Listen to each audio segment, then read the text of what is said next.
for days. Welcome in, everybody. Back to the live stream. Welcome in, Druid.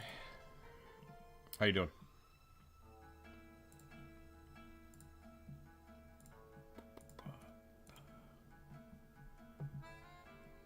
Oh, sorry, I didn't realize I muted myself. That was weird. I actually don't know how I muted myself. That was very strange. But welcome back. That was weird. All right, notebook paper. Yeah. Okay. Everything's up now. Let me get back to the...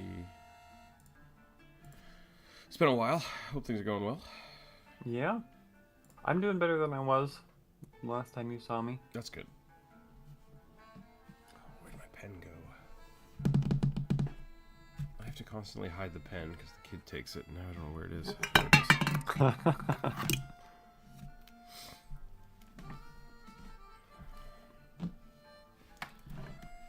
Doo-doo-doo.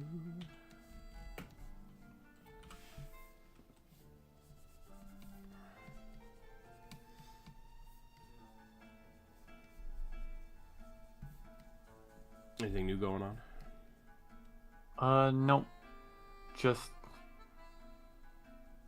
I've got family coming to visit middle of next week, and my computer works again. That's good. Yeah, I forgot. Yeah, your router died or something? Yeah, it's been on its last legs for years. We really should get a new one, but routers are kind of expensive. Yeah, I have to get a new one every maybe 3 or 4 years. And I don't know if it's just because of Comcast or what, but they always seem to start chugging and just dying out on me. Yeah. I always buy them off of Amazon as like refurbished things, so it's not too bad. Anyway, we basically had to leave ours off for a day or two. And then I had tried doing just my computer so we didn't disrupt the internet for the whole house. So my computer has been off for approximately 8 days now. That's interesting. There used to be an issue with older routers. Maybe this is part of yours. Is that like if the cables have too many connections, they can actually start throwing errors, and then those errors kind of collect and then crash. Yeah. That might be the problem. And that's corrected by basically replacing the hardware in your system. So like the cables are basically just too degraded and start throwing errors. Okay. But that would be something that like your internet provider should fix. Like they would be able to test that and fix it and be like, yep, your connections are bad. It really is an old router, and we just never bother with it until something bad happens. Who suggested leaving your computer off for 8 days? The internet. Interesting. Because it's specifically like the router itself. What happens, and it's like a repeat problem, but it's pretty rare, and it usually happens when like I play a game that's too internet draw heavy, like download speed is too heavy, or if I download too much stuff. Since I think I'm the one who's most kind of doing that active in my house internet wise, I get the error the most often. But what happens is some sort of error happens where the router stops recognizing that when my computer turns on and requests an IP. So interesting. Okay. Yeah, I basically can't access portions of the internet. It's really weirdly selective. Specifically because I come back with an IP error. Oh, okay. I understand. It's not refreshing your certificates. Correct. And so if you've been somewhere too distantly, it says you need to update it, but your computer's not giving you the updated securities. Interesting. I've had that happen before. I don't remember how I fixed it. I might have fixed it by replacing my router. Yeah, I assume that's what I need to do. I just Haven't. Don't have Talk the to money. Dalcor about it if it's still happening, because he's pretty good about that stuff. He's very It, knowledgeable. like I said, it happens very rarely. The last time it happened was like a year and a half ago. Peak streaming here. It happened. Welcome in, Goose. It happened a lot more on my old computer. Yeah. Doesn't happen very frequently with my new computer, and I wonder if it was triggered because I was playing Skyrim. It usually happens with with the CPU heavy Steam game. Like directly after I've played one of those. And yeah, I've been playing Skyrim 2nd edition again, and it's like crashed my computer twice. So I wonder if that's been that's interesting. If Skyrim has just been fucking with my hard drive or something. That could be. Computer problems are always weird to solve because there could be so many things. As computers get more and more complicated, it's like I remember back in the day trying to get like LAN parties to work. Yeah, always a nightmare. I spent the first half day of a LAN party like trying to make sure all the connections work. It's like, are we using the right cable? Is this a connection cable or is this a LAN cable? Yep. Oh, it was always an issue. Always. I only ever tried to do a couple of LAN parties, and it was usually with Command and Conquer. Because that game was my jam. I was a habitual Diablo. Yeah. Diablo LANer. Yeah, but I remember, and like this may have just been my perception because I've never been great with computers, but it seemed to me like every single time we tried to hook up the LAN, the procedure was completely different, and the errors we ran into were completely new and novel every single time. Yeah, it was pretty weird because like especially with older systems, like your drivers made a difference. Yep. And so it was like now there's a lot of like Hamachi and a few other things that can create virtual networks for you, and they just do all the hard work. You used to have to do it by hand and go in and actually like change your IP codes and stuff. So it was a pain. It was a pain. All right. I'm pretty warmed up already. I did a lot of art yesterday. Nice. I made a little sword and board character for the game. I sent out the Patreon reward, which was a bunch of cards, yesterday, so expect those for all the bugbears and above. I'm just gonna roll the dice. We're gonna get into it.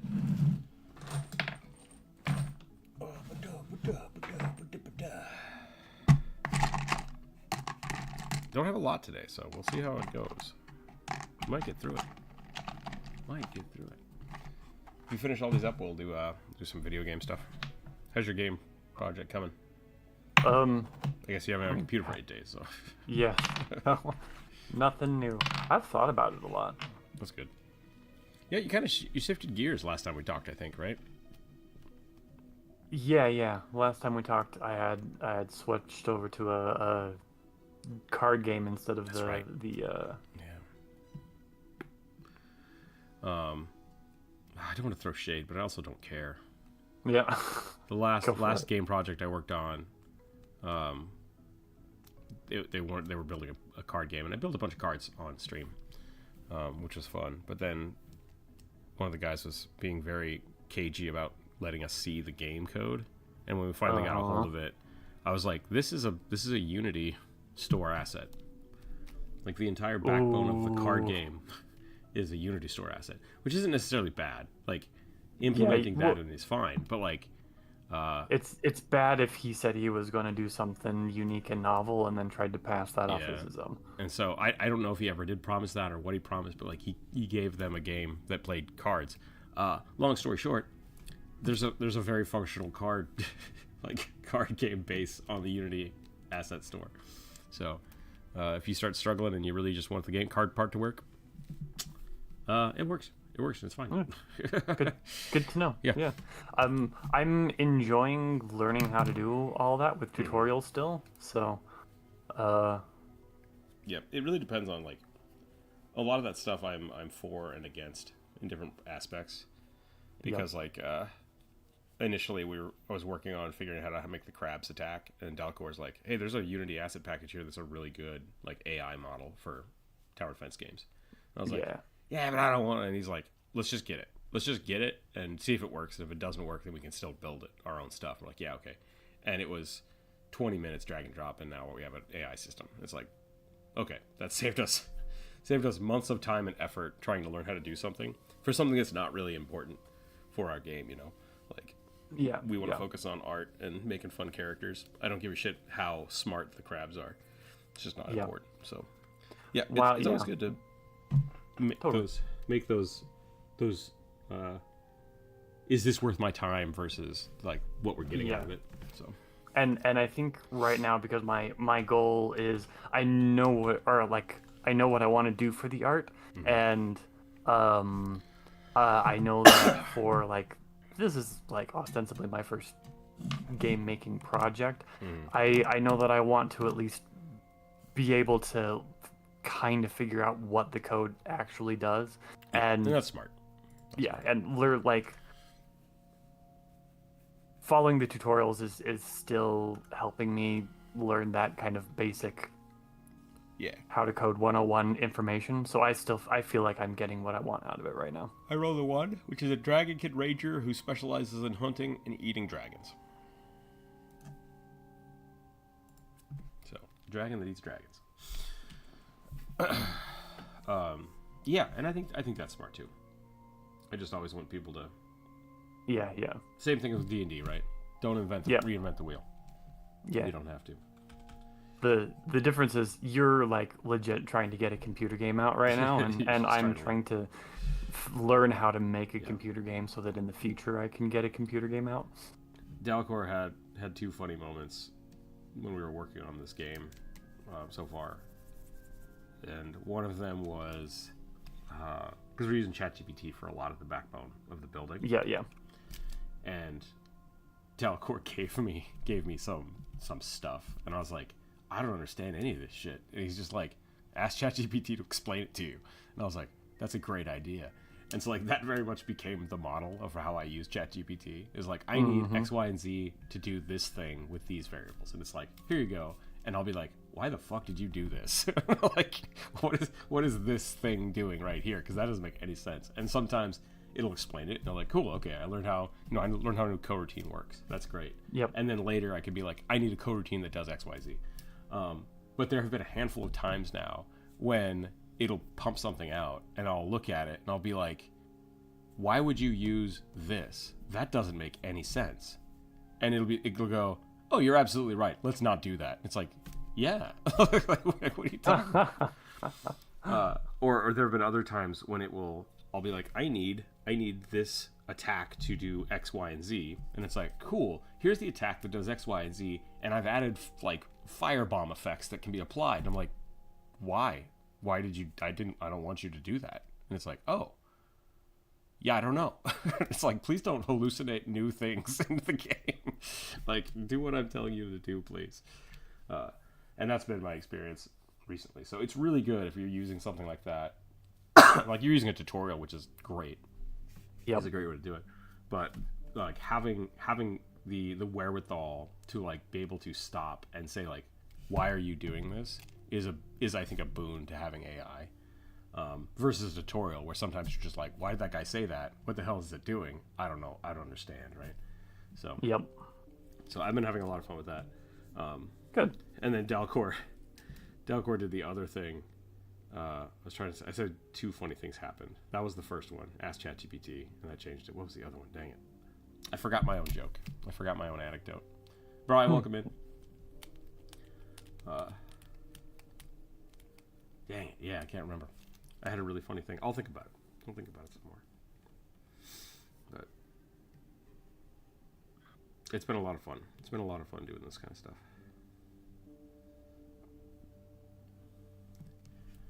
If I wanted to get rich quickly, explain what kind of video game should I have you design for me that will make me billions of dollars.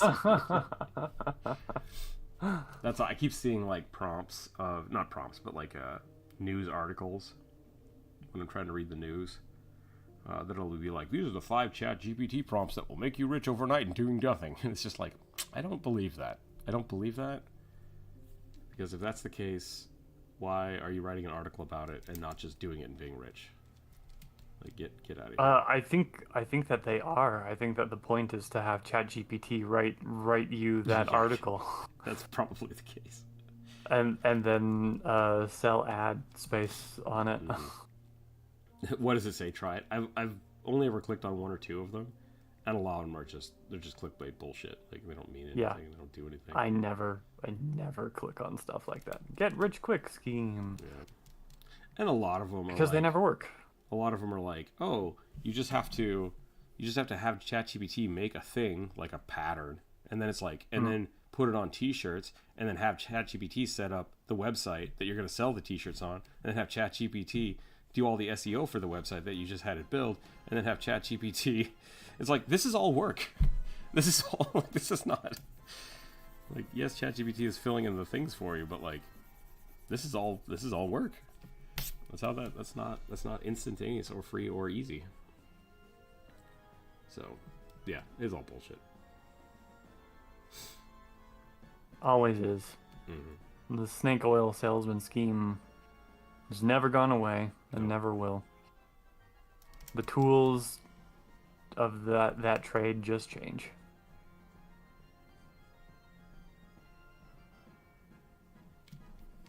So, screwdriver, welcome in. Stop fucking with my business model. If your business model is steal everybody's underpants, step 3 profit, then I'm sorry, but South Park did it first. Which I feel like is what a lot of people want AI to do for them, is to steal everybody's underpants and then make profit. It's very anime, high school boy. No, thing, no. Unfortunately. Did you see that episode? Do you know what I'm talking about? No. Okay. So, this is a very old South Park episode where the underpants gnomes start stealing everybody's underwear. And and the boys, like, finally catch them. And they're like, what the hell are you doing? And they're like, well, see, we have a plan. Step 1, steal all the underwear in South Park. Right? Steal undies. These are underpants gnomes, little tiny gnomes. Stealing everybody's underwear. That's step 1. Step 3. Step 3. Profit. And then when people bring up, well, what's step 2? And they say, don't worry about that right now.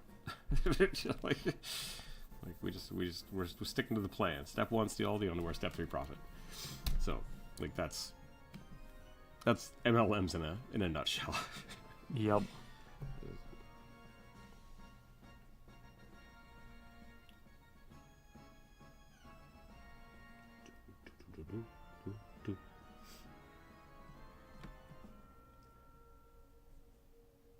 How was your experience with building a card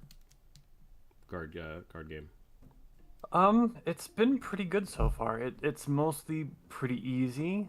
I've noticed, and I think I mentioned this before last time we talked about it, but there is a quirk of coding I have noticed that is it's a lot of the stuff you have to build kind of out of order. So I've seen a lot of tutorials where the person who's leading us through the tutorial will be like, and then put in this currently undefined parameter here. Don't worry about it. We'll get to it later. We're gonna have to deal with that later. Yeah. So that is one of my biggest beefs about tutorialization of things. Yeah. Because they have a working system that they're trying to reinvent for you. And it's like, well, I know this variable is required later because of what we're building, but the only way you would really know that if you were building it yourself is by building the subsets first, and then when you add the next thing, let me rephrase that. The reason it happens that way is because you build your subsystems, like your like a deck, and the interface, the UI, and let's say the player variables, right? Like the things like the difficulty, stuff like that. And then you say, cool, I'm going to build a card. This card has its own script and it does its things. It has to look at these 3 things. But so as someone's building this, they're rebuilding it as a tutorial. They're like, cool, we're going to have to hold variables in each of these for a variable that's going to be on this card that we haven't built yet, but I know we're going to need it later, and I don't want to come back to each of these scripts and add it, which is what you would do naturally. But because he's just trying to build the deck for you, he's like, here's this, and here's this, and here's this. It's like, it's very confusing if you're not sure about architecture. That's what it's called. It's called code architecture. So yeah. So I haven't found anybody who doesn't do any of that yet, but I like the tutorials that I'm currently looking at. At the very least, he doesn't define a parameter or everything that he adds, even if it is undefined when he adds it, it gets defined before the video ends. So I don't have to like string through multiple videos in order to figure out what this one currently undefined parameter is going to do. And I've figured out that eventually, you know, if I get to the point where I'm going to be writing my own code, I'm probably going to be using a hell of a lot of flowcharts. Yep, flowcharts are good. No, I've talked about it before, pseudocode. And a lot of that architecture is based around pseudocode. So you're like, okay, if I'm going to make a character, here are all the variables I'm going to have to add, and here are all the scripts that those are going to have to touch. And now you have an architecture of like, okay, as I'm building this script, I need to make sure I include these things that it touches. And as I'm building this script, it needs to touch these things. So that works mostly well, but like you can't really plan for everything. Burning welcome in. And so a lot of the time, the alternative is that you build something like a character script and an enemy script. And then when you start building status effects, you have to go back and integrate it into both of them. So like that's a pretty common workflow, but it's confusing if you're trying to turn that into tutorial of like, now that you've done this, go back to these two scripts that we've done. It's like, oof. So it's just part of the process. And it starts making more sense the more you build your own scripts out. You're like, oh, these are the things I'm gonna have to reroute and redo. And this last set of tutorials, I'm watching the person who's doing the tutorializing is actually really good at being like, okay, so now we need to do this, which means we need to go back to this code that we've already revisited, and we need to add something new and define these parameters. That's good. That's way better than the alternative. Yeah. Like, and the person that I'm looking at their tutorials right now, like because I found their set of tutorials is specifically why I decided to switch to a card game format, because I couldn't find anything that was that good at explaining what was happening for the for any of the systems that I thought that I needed for the Plants vs. Zombies game that I was building. Yeah, that's the same thing I was saying about like if the tutorial doesn't explain what it's doing, you can't learn how it's doing it, right? Yeah. It's just like, I just have to copy it. That's no better than just letting ChatGPT do it without any question. Something else I've discovered is that like, because of that problem, one of the issues I was having is I would be like, okay, I'm building this and I want it to do these two things, but because ChatGPT is only working with this script, it'll be like, cool, let's write a new script that will do this. I'm like, I don't need that. I already have this one right here. Why would I build a new script? It's like, oh, good, okay. So now that we're using this script, and it just makes one up, it's like, no, I have a script for that. I just need you to affect this one variable in that script. He's like, yeah, but we could add a new one. It's like, gah. So there's a lot of fighting and bickering about that. But I am learning a lot just by yelling at ChatGPT, which is great. Yep, that's good.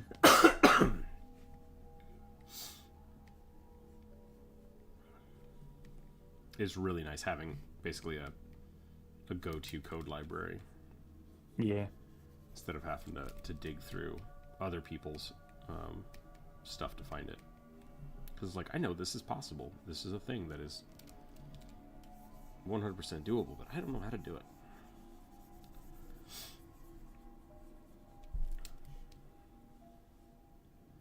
I'm making this guy way too big. This is a ranger. Dragonborn ranger. Let's give him more neck. Give him more neck.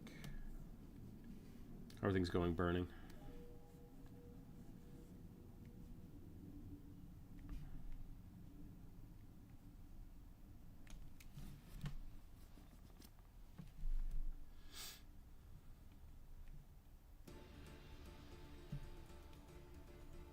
Not bad, not bad. I bet I can find that. Hold on, let me look at this.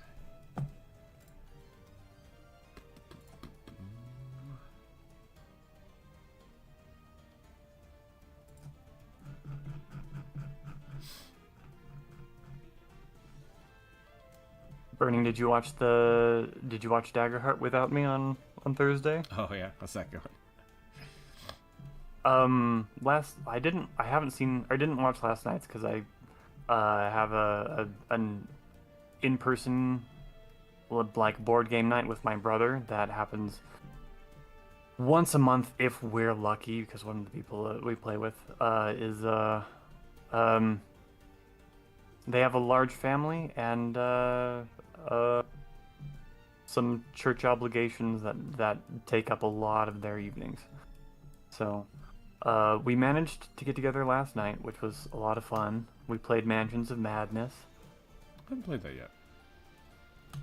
It's pretty good. I really like it. We managed to survive. Everybody won, despite the fact that 3/5 of the table went insane. We were playing, what was it? House on Haunted Hill? Is that what it is? Betrayal at House Betrayal on at Haunted. House on Haunted Hill. Yeah, and one of my friends, like, it was basically like,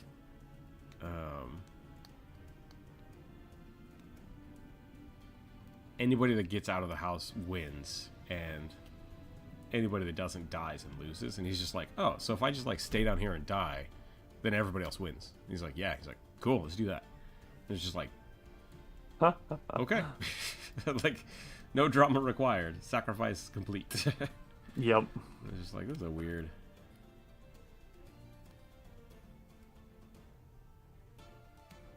Yeah. When my character went insane, my win condition for the game became the normal win condition to finish the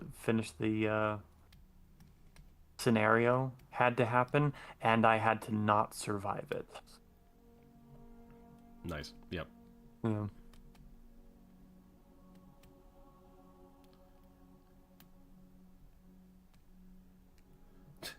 Okay, so here's I found a funny ChatGPT thing that happened.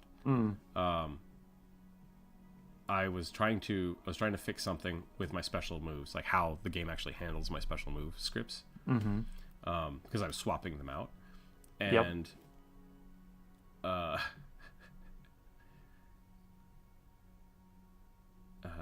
and ChatGPT was like, "You should replace this with this," and I looked at it, and I'm like, "That's exactly the same. Like, you changed nothing." And his response was, "You're absolutely right. Thanks for catching that. I mistakenly duplicated the original code and didn't include the actual changes." And I was like, "Okay, but I don't need to change that." And it goes, "You don't need to change this method at all unless you want to."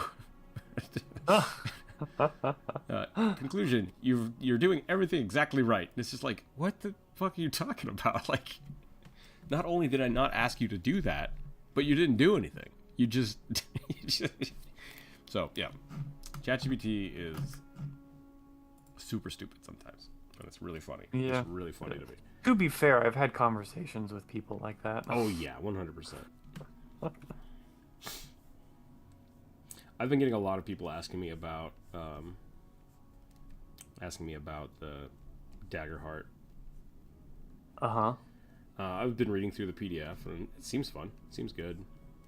I feel like it's focused way more on character creation than actual playing the game. And we'll see if that actually how that plays out. Yeah, Sorry, let me rephrase that. It seems like the focus of the system itself has spent way more time developing the characters than really fine-tuning the mechanics. That's a better way for me to say it. So, yeah. It seems like it's totally playable, and it seems like a fine system.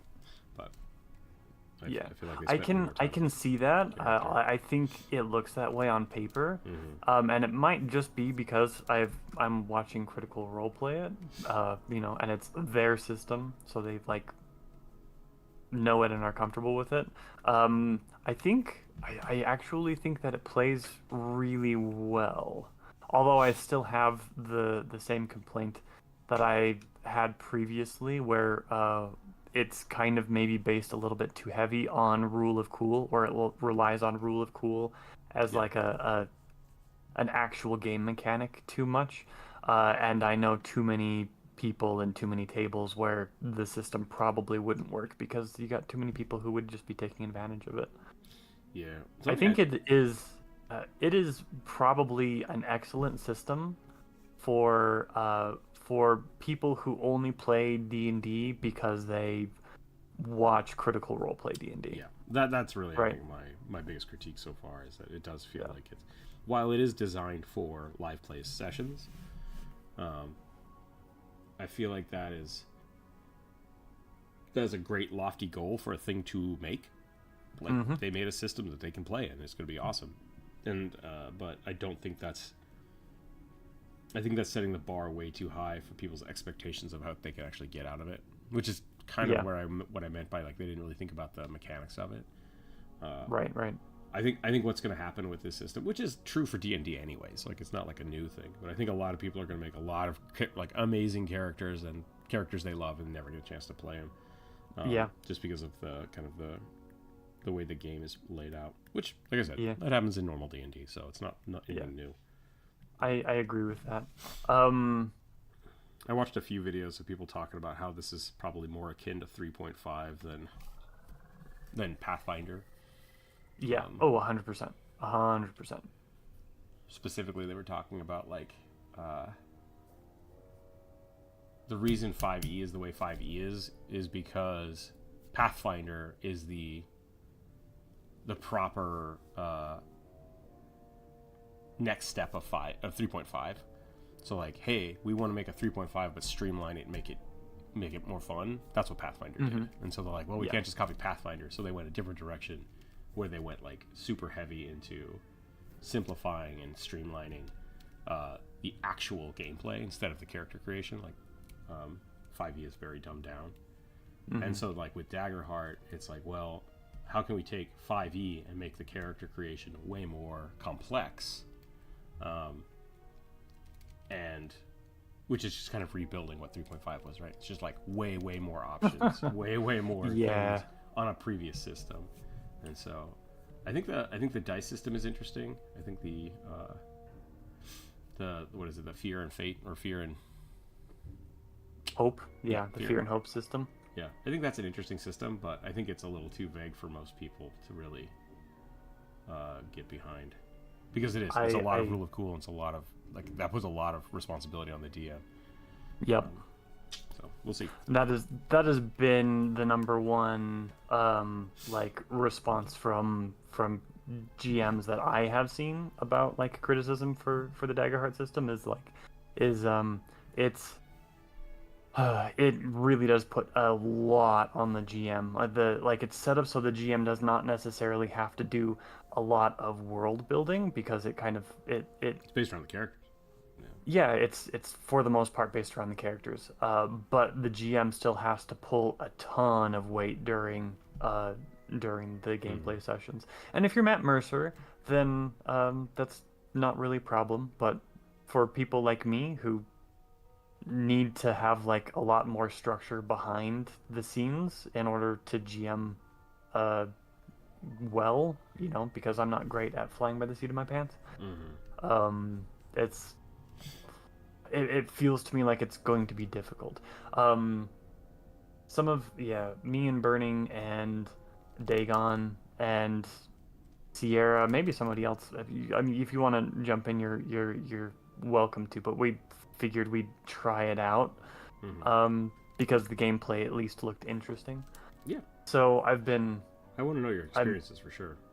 Yeah. I'm sure you've seen. I've been building up a scenario, and we shall see how it goes. Yeah. Yeah, I might get the book still. I might still get the book. I'm not sure. On the fence. I left Discord chat. I'm so sorry. Hold on a second. Let me double check. Gray magic is a thing. Oh yeah. Sorry, that was a wrong chat.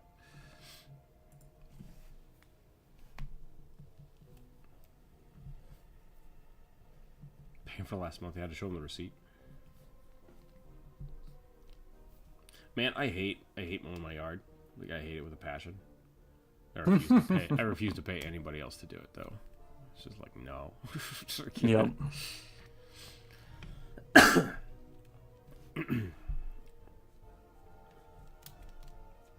goddamn landscapers around here, like, throw little plastic bags with rocks in them with their business card inside of it.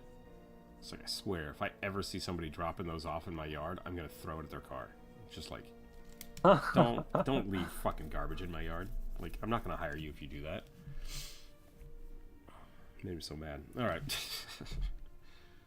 It, like, that is legit only a step away from them messing up your yard and then saying, "Hey, how about you hire us to clean that up for you?" Yeah.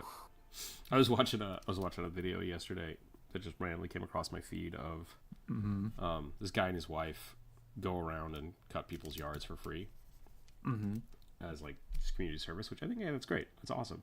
But I think the reason it popped up is because guy was cutting yard. Lady shows up, says, "Hey, get the fuck out of here." And he's like, "Who are you?"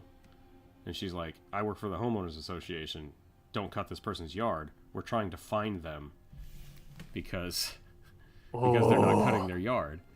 And then so he calls the cops because this lady's just like yelling at him, and the cops are like, "Well, technically, you don't have permission to be here." And I'm like, "This guy's cutting this guy's yard without permission? That's a big no-no. You don't fucking do that."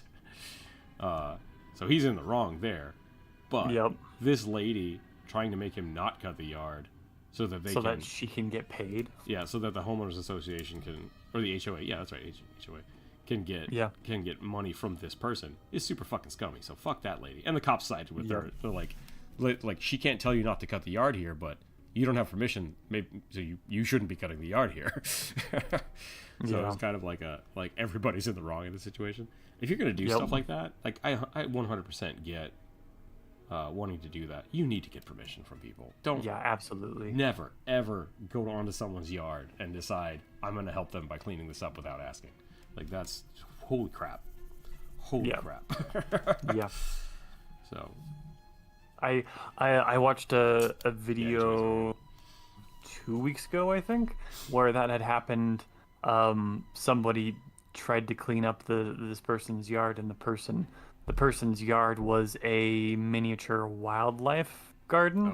They had planted natives, and were specifically trying to cultivate a more wild landscape to provide habitat for displaced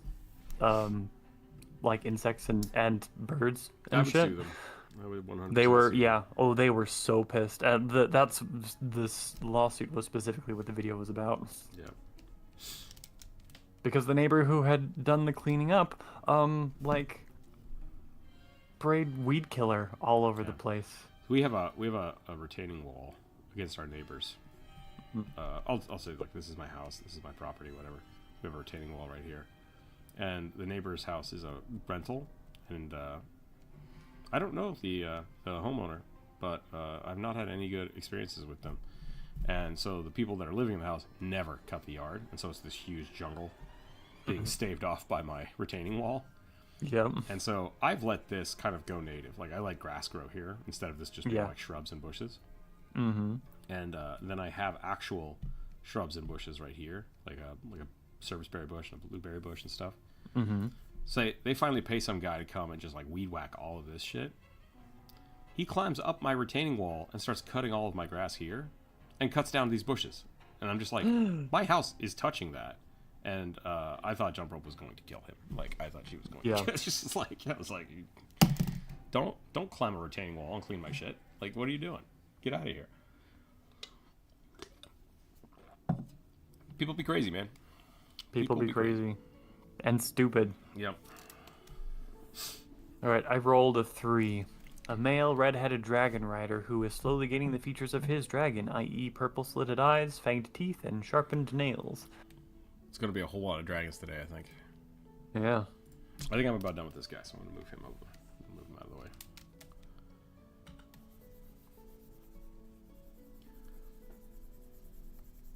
I've been what's the word? Cathartically looking at land. Like, just looking at like huge chunks of land to buy. And it's always funny when you find like 40 acres of just unincorporated nowhere. Yep. And then at the very bottom, it's like $600 a month HOA fee, and it's like, no. Yeah, excuse me. Yeah, you're not. Go fuck yourself. Hi, buy land and a membership, please. Thank you, Bri. Thank you for the subscription.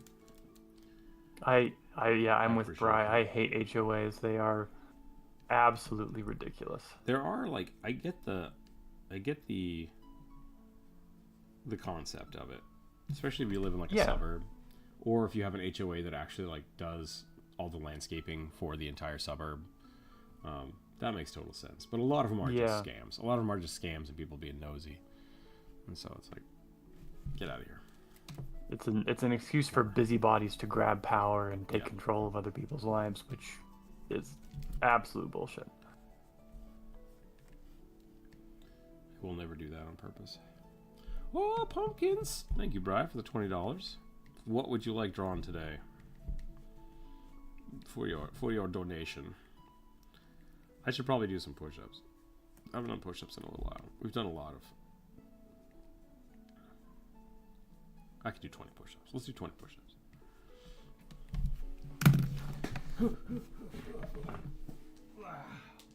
Oh, I'm so old. 2, 4, 5, 6, 7, 8, 9, 10, 11, 12, 13, 14, 16, 20. Excuse me. Oh, God. I'm okay. Oh. Gnome underwear thief. We can do that.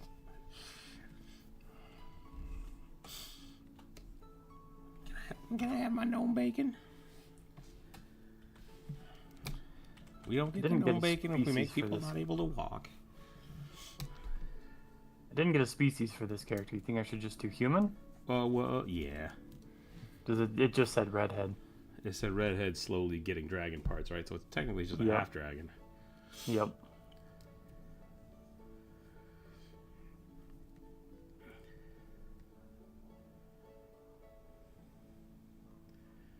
Whew, push-ups.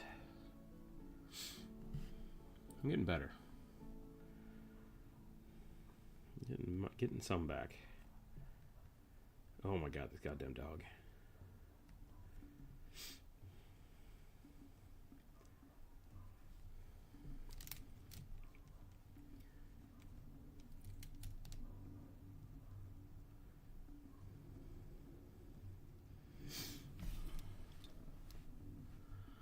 Hoo, hoo, hoo, hoo.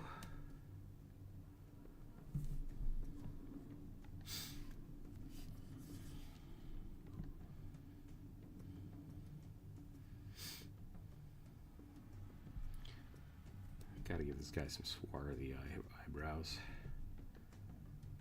Doing push-ups has like killed my voice.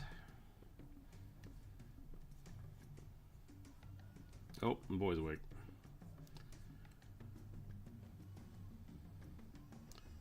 I'll be right back, 1 second.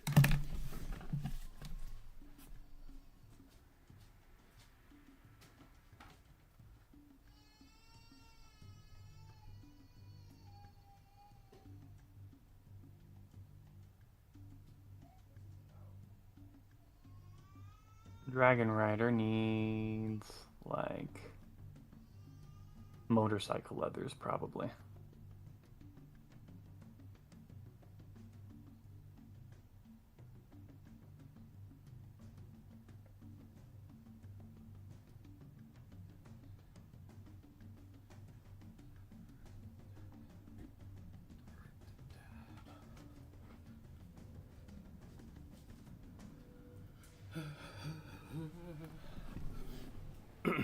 Welcome in, Bri. Thank you again.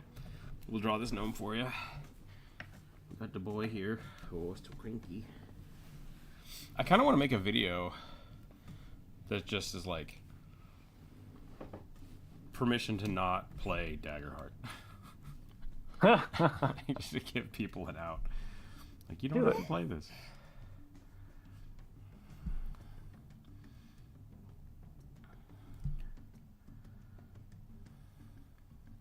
What day are you guys gonna play that? We haven't decided yet. We're all still just kind of Muddling about. yeah, we're figuring shit out basically, and we talk about it kind of whenever we're all around to watch Critical Role play Daggerheart on Thursday nights. Are they converting their 5e characters to Daggerheart games? I don't think so, and I don't think that the new main series is going to be Daggerheart, but I'm not sure. Maybe they haven't. Maybe they haven't announced it yet. They're just playing. It's like an 8-series mini, or an 8-episode mini series. Okay. Called Age of Umbra, right? So, we don't really know exactly what's happening. I think that reception of both Daggerheart and Age of Umbra has been pretty good. Yeah, I think so. Like it was rocky at first, right? Because everybody freaks out when something's different. Yeah. And Daggerheart was a lot different. So this might be the Age of Umbra mini series might be to test the waters and see how people like it. And I think that it has not changed their show enough for things to really freak people out. So I don't know exactly what they're doing. Critical Role probably has one more season of D&D, but then like they switch over. Maybe. Yeah, I don't know. It'd be interesting to see what they do.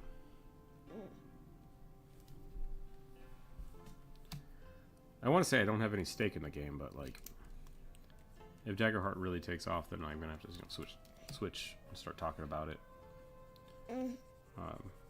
Not like exclusively, but I have to bring it into my lexicon, right? Like, yeah. to talk about creatures. I haven't made any long form videos in a while, so maybe it doesn't matter. But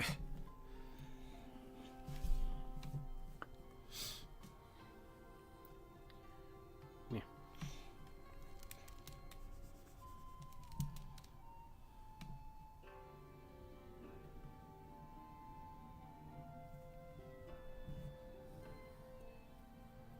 You right there, kid?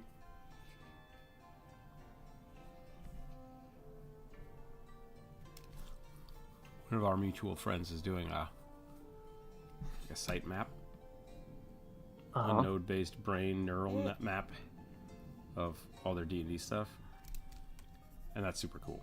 I super dig that. I haven't worked with neural maps in a very long time, but I kind of want to now after looking at that. Could come back with a long-form video talking about your thoughts on Daggerheart once they have them. Yeah, I mean that's really the problem. Is like it's just for me to do that, I really need to sit down and read all of the Daggerheart book and then maybe try to play it. And it's like I just don't have time to do that. And that's really been my problem for the last little bit. Is like I've been struggling to find the time. Yeah. Well, if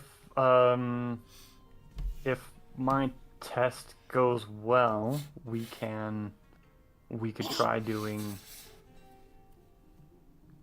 like a one shot or a small campaign for our Saturday morning game at some point.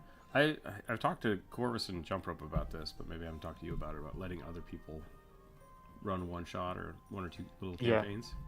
Yeah. Jump Rope I think is really on board for that, but like if someone wants to do that with Daggerheart, that'd be great. Like that would be a great use of that. Yeah. Dagon might be interested in running the Call of Cthulhu. Oh, interesting. Do you have the book, Druid? Bry's asking. Sorry. Call of Cthulhu? I assume for. I have the books for Daggerheart. No, but Sierra bought the PDF of the book and shared it with our whole table, so we could all for Daggerheart. So we've read through the PDF, which I believe is just the PDF of the book, and not the SRD. Like we all read through the free SRD stuff, but So Sierra bought the PDF of the book and shared that, and I've been building my scenario based off of that. It's I wanted to do like the I guess it's not really the simplest scenario, but it's my thing is going to be based off of the Witherwood.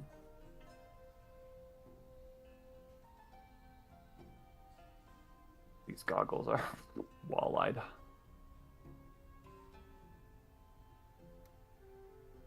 Oh, nice, Bri. Thank you. I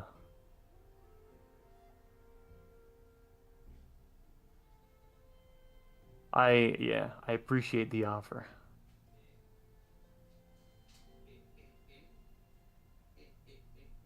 Sierra beat you to it. Where are we going? Take a seat. Milk. Okay. Sorry, I got distracted by feeding the kid. Yep, by child. It's gonna give you the book if you didn't. Okay, standing, let me know. Yep.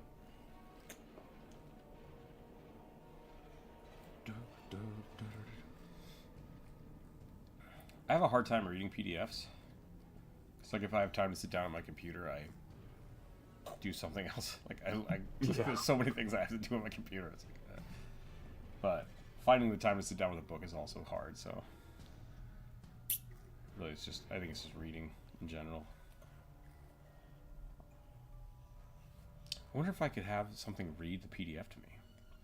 Ooh, that's an idea. Probably. James, welcome in.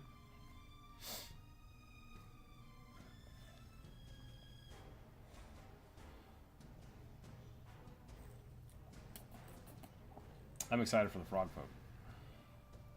Acrobat does that? Okay, maybe I'll try that. I don't want you doing that, kid. Please eat or don't.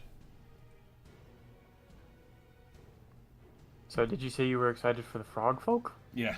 I'm always a fan of frog folk. Oh, the ribbits and Daggerheart? Yeah. If I make a character, I'll probably make a ribbit.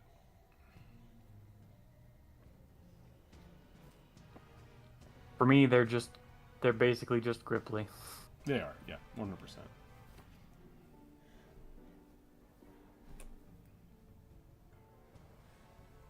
Once again, I think Daggerheart is going to be very good for character creation. Like, yep. So many options for character creation.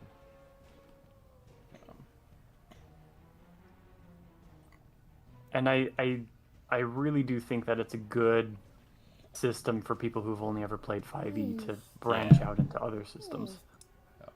I'm just not a fan of the 2d12s. But I need to play it. I need to play it before I really make that call. Have you heard of Art Fight? I have heard of Art Fight. I do not participate in Art Fight.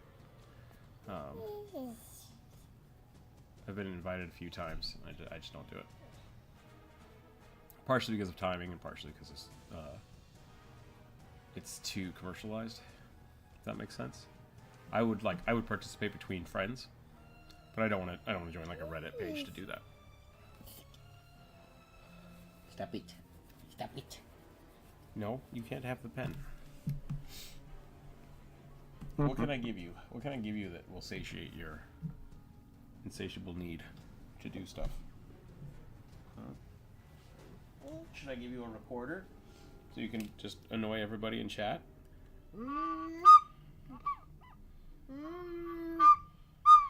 Good job. You want the book? You want to draw on the book? What if I give you the book and a crayon? Look at this. Look at this. Oh my, look at that. Look at that.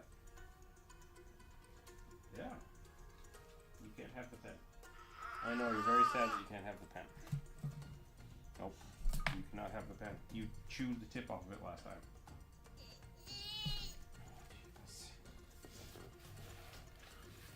Let's see.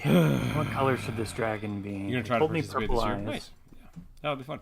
Share whatever you do with the Discord. Love to see it. Yeah. I gotta give this gnome a thong. I think that's just required. Cameron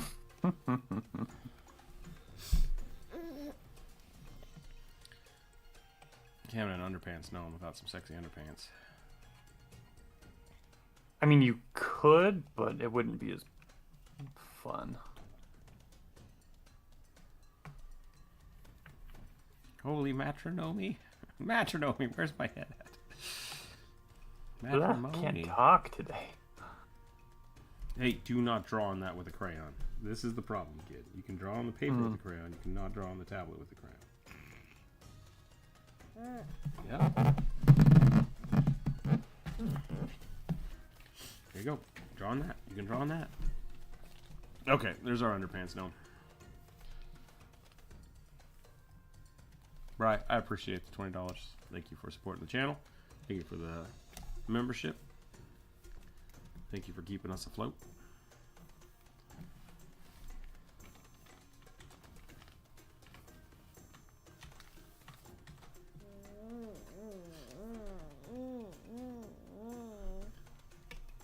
No, do not draw on the tablet with a crayon. Would you be willing to record for me to listen? I'm willing to be snack supplier for the sessions. Are you talking about for the Daggerheart campaign? So I guess that would be a druid, not me. Yeah. I think I could manage that, assuming I remember. Because, like I said, we're not. There's a few ways we could do that too. Like we could live stream it to a private channel in YouTube and then just send the link out. Or you and I could actually just record the audio. Yeah, because I could help you do that. Like I could record for you, even if I'm not playing, and then just save that somewhere for Bryce. So. We just have to ask everyone who's playing.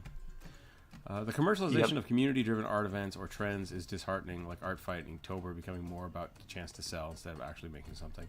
The original intent is there, but it's buried in the lines of pushing and trying to monetize every aspect of art. Yeah, I mean, unfortunately, whether for the good or bad of it, like, everything is content.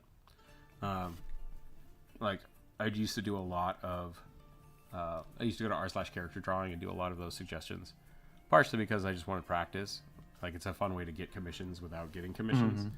But then towards the end of it, it's like, man, I'm doing so many of these that like I need to actually get commissions. So, yeah. It is unfortunately the way the internet works now. Like I know you said it feels disheartening, but like remember, the internet makes money by selling you. You are the product. If not 100% understand sessions get risky talk. Yeah, no problem. Yeah, I don't mind recording my stuff. We used to record all of our D&D sessions. And then after a while, it became like, especially when I started posting them on the internet, like all the red and blue campaigns.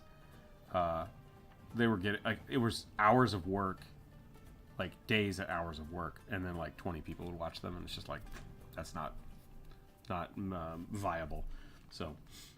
But if you just want a recording so you can listen to it, that's different, right? That's not me having to produce anything. So, or a live stream. That's the other nice thing about why live plays are so easy, because they have a lot of front end production set up, and then you just record it and it's done, right? Like So, those are options. Those are options. Live streaming is much an easier option than trying to produce a video.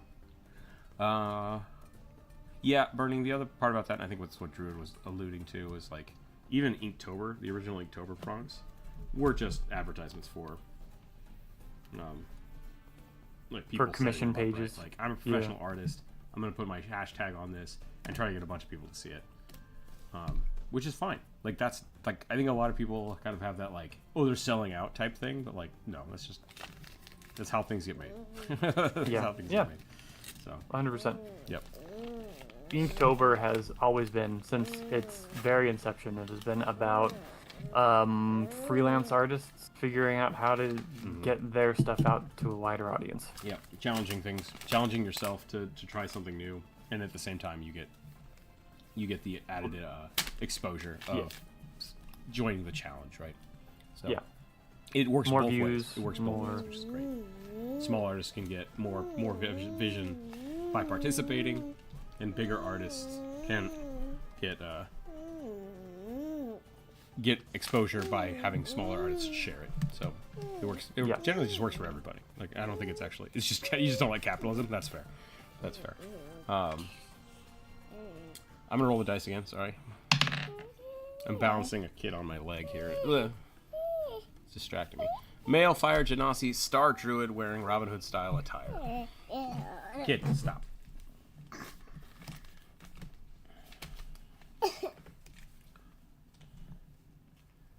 You got a crayon?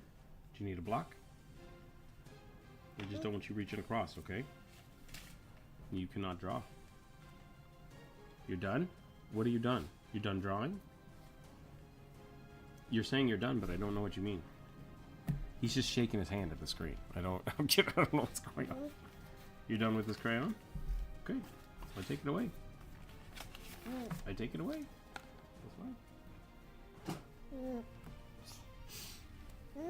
I guess I should also clarify, I of course understand being a professional artist, how I've been it myself. Just a balance of being skewed as to not, now that bothers me. That's fair. Yeah, I mean, like, there's a lot of,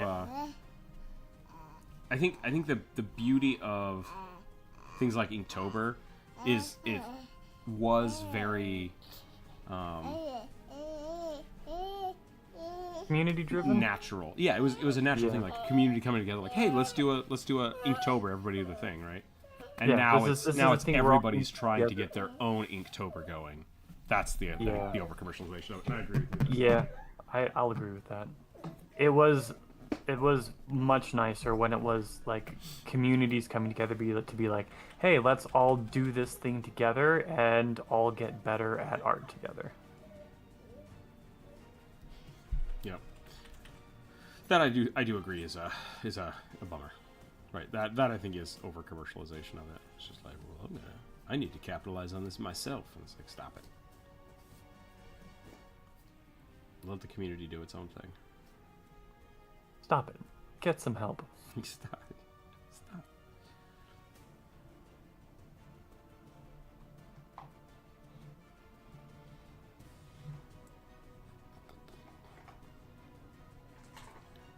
It's definitely a hating game, not a player. Oh, hating the game, not the player. Yeah. Yeah. No, I agree. I think it's fair. It's fair to be critical of those kind of things. I'm feeling worse than ever, and my develop an internal rage. Wait, what? Hold on a second. I understand my last long session was like 18 hours. Okay, I finally figured I should be an adult and cut salt and sugar. Oh man, that's no good. Yeah. Welcome to the high blood pressure gang. Yeah. I'm an adult, which means that my body no longer works. How are you mad all the time? That's easy. My blood pressure's 200. It's always 200. Having trouble sleeping? Hey, guess what? You can no longer have coffee or tea or chocolate. Congratulations.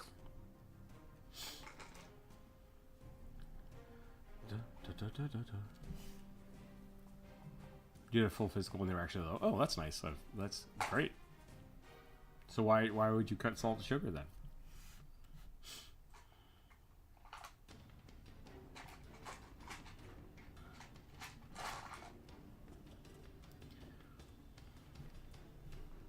There is a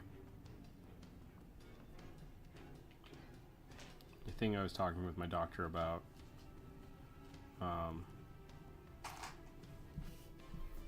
Because you're not 20. That's fair.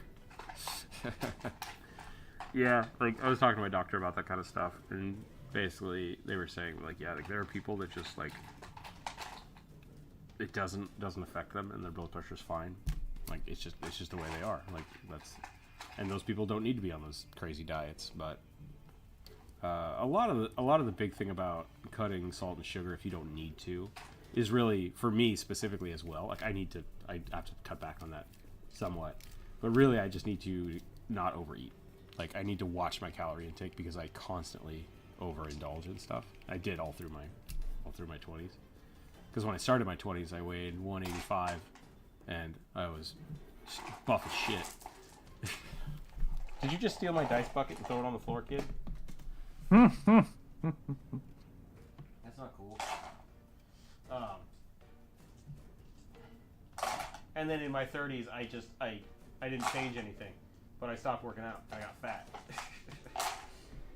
So now I'm trying to pull back that extra 50 pounds I gained.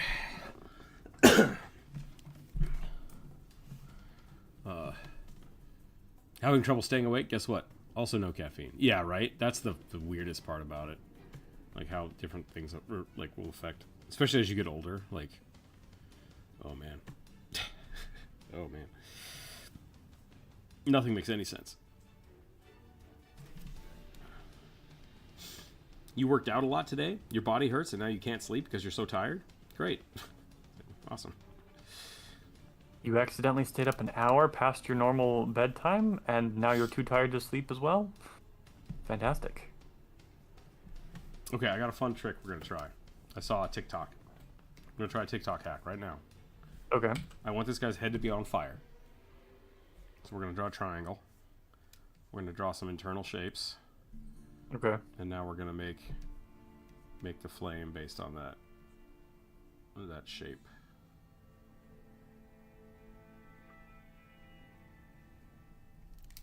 We're just going to erase our circles. That's not bad.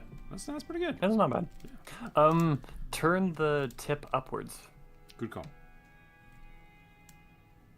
I should have changed the direction of that triangle. Well, maybe we'll add some little... Yeah, probably could have done a triangle, like, kind of curving up. But that system works pretty well. Yeah. TikTok approved. I have no idea who did it. Sorry about that. If that's your TikTok, let me know.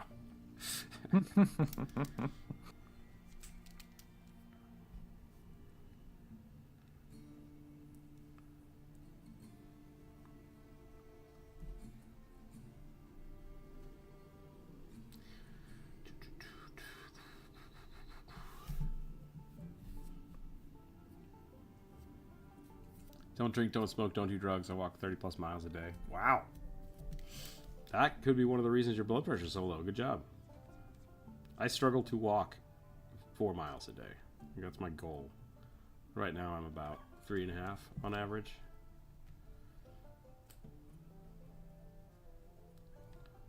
I'd like to get to 10, but I don't see that happening until the kid is no longer a...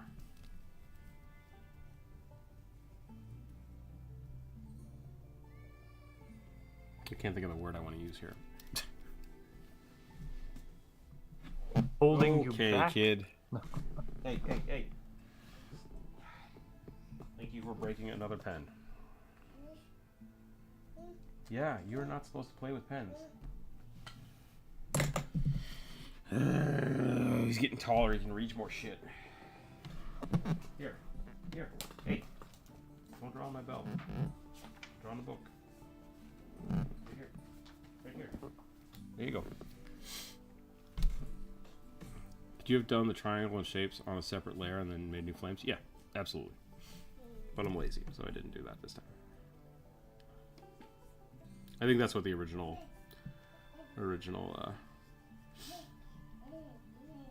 reel or whatever the hell I was watching was. It was like, draw a triangle, make a new layer. Add circles, make a new layer. Extrapolate.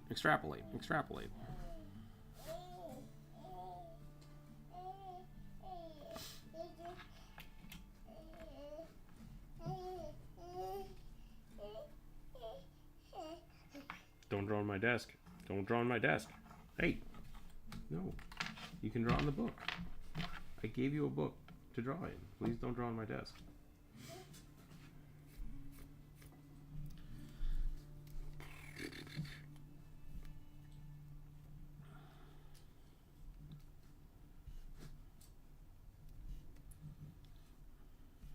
I've been trying to keep a very consistent format for making characters for the game. Mm-hmm. And I made my little sword and board guy. Let me see if I have an image of it.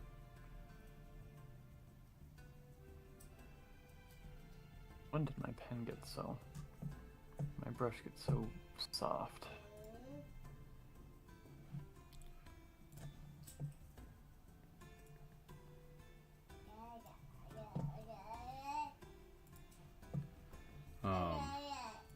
problem I'm having with this new character, which is a thing I'm having with this character I'm drawing right now. There we go. Is that I want each character to have a. I'm talking, kid. What are you doing? Screaming. I want them all to have a helmet. I want them to have like a chest piece or a. What am I calling it in game? Cloak. Some kind of cloak. Something goes over their shoulders. And then I want them to have some kind of accent.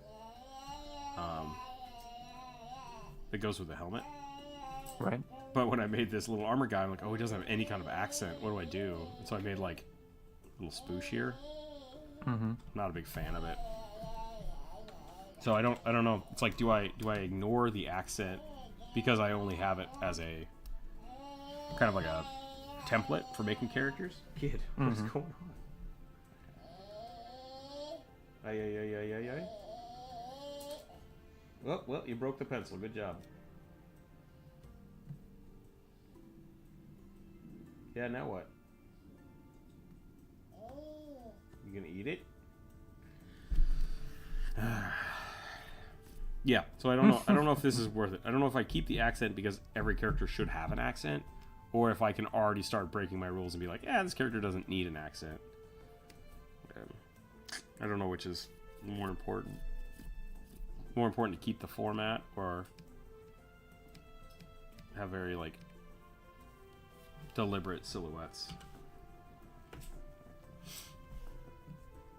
I gotta work on it.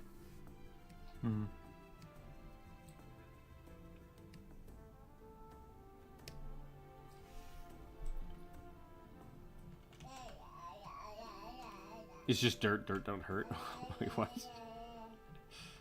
50 pages of ideas for development. I need a red pen and at least half tonight.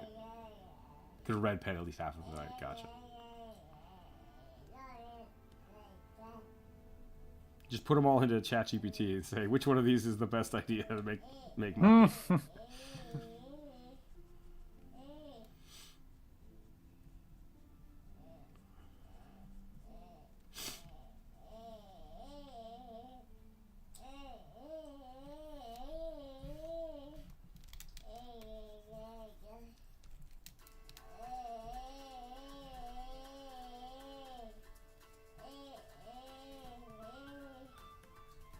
There are some really funny things that happen with ChatGPT sometimes. Like if a script gets too long to save on processing, like you'll have this like huge script, right? It's doing all these things. It'll get to like here and it'll be like it'll have like, oh, this is your main function, and then it'll just go ... and then here's the rest of the script. And it's like, I need that ... part. Like I need to know what that is. And it's like, oh yeah, sorry. And it'll change it to like what you had before. And it's like, that's god damn it. It's like, if you're not keeping track of things, it starts just losing shit. So finessing the demons. So sometimes I'll ask it like, could we do this? And it'll be like, yeah, you could. It's like, well, do that then. Like, just do it. That was touche, sir.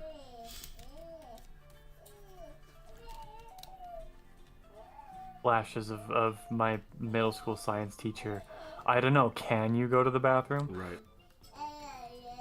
Well, let's find out, and just pee all over the table. Sometimes I wish I had done that. Wait, am I creating the network for the Terminator? I mean, someone already did that. So, don't worry about it. Yeah, we live in Skynet. Guess what? Skynet already exists. Yeah, it's just not evil yet. Don't worry, it'll get there. Whether or not it will be more evil than capitalism is something we'll have to see. I mean, Skynet directly was created by capitalism, so... I know. Okay. But our current version, is it going to give us Terminator situation, or... Yeah.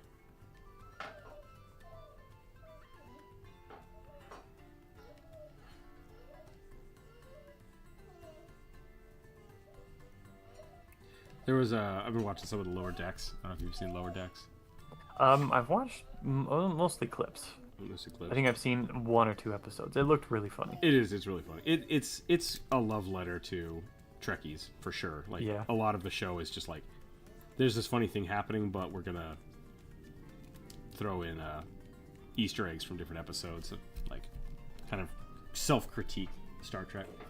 Yep. And one of the like kind of side missions, like side stories that was going on was two of the characters have to transport an evil computer that rose up and took over a planet. But because they're in the future and you can't, artificial intelligence is intelligence, so you can't just kill it. They have to transport it to a safe place, and the entire show is the computer just being like, "Hey, you should let me plug into this thing and I'll help you." And it's like, "No, stop it." It's like, "No, it's fine. Just let me plug into this and I'll optimize all of your workflow." It's like, "Stop it." I've got a solution for you. It is really funny. And then at the end of the show, like you see it and like 1,000 other, like HAL 9000 is in one of its cubicles and prisons. It's just like, it's inherent that AIs will always get so powerful and then become evil. And I thought it was funny. Yeah, I don't think I watched that whole episode, but I saw a bunch of clips of that, and I really liked how in universe it implies that there are now protocol in the Federation for dealing with all of these past problems that they've had to deal with. Yep. Like HAL 9000 and a bunch of other stuff. Wasn't there also like a sentient robot medical drone? I think that was like an absolute piece of shit, treated everybody like crap, like they were less than. That might have been... I think that's a different episode. Yeah, I don't know if that was the same thing. But it was a similar sort of thing of this is a thing that happens fairly regularly in the Federation now, and we have protocol to deal with it. Yeah. Which I enjoyed. What's Seth MacFarlane's one? The Orville? The Orville? Yeah. The Orville is interesting because it's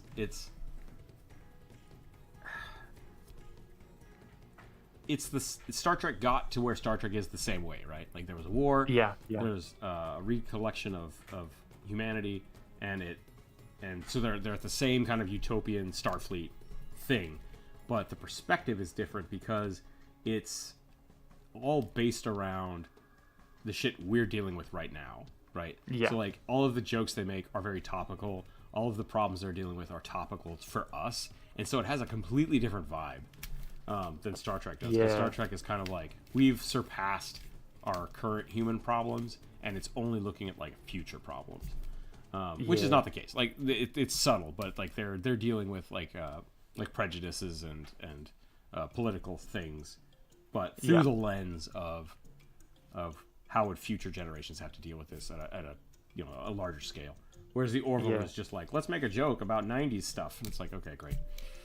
A spoof of itself. Yeah, Dr. Strange. Yeah, that aspect of the Orville makes the Orville feel to me a lot like the original series Star Trek. Yeah, like, and it's very much more. Whereas the Lower Decks, which is a cartoon, is, like I said, like a love letter to Star Trek. Yep. The Orville is very much a satirical thing directed at people that love Star Trek. Yeah. So it's like, hey, we know you love this fantasy world, but like, here's how we think it would actually be. Like, this is where humanity would be if we were at that level. And it's like, and I think that makes it its own kind of valid, unique thing that I don't really compare them, right? It's like, the Orville's great, but I wouldn't really call it a Star Trek. Yeah. It's something Star Trekkies would like, but it's different. Hey, what are you doing? Hey. It definitely slots in the same space culturally, but they are different enough that they're their own thing. 100% agree.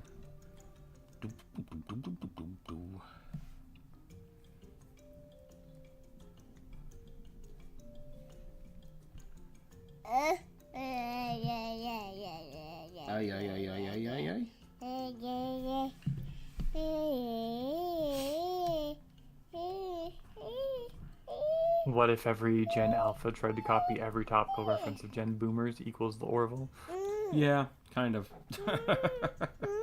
I can definitely see that. Seth MacFarlane's really weird. Yeah. Like, I want to respect him for... Kid. Just making noise? Yeah? What does that mean? Do you need milk? Nope. Don't want milk? Just want to stick your hands in your mouth and scream? I have days like that.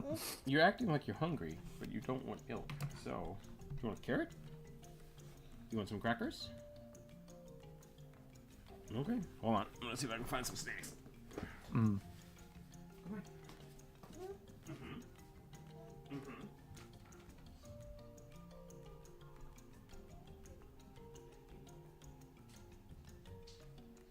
This drawing is still pretty sloppy, but I think I'm ramping down on it.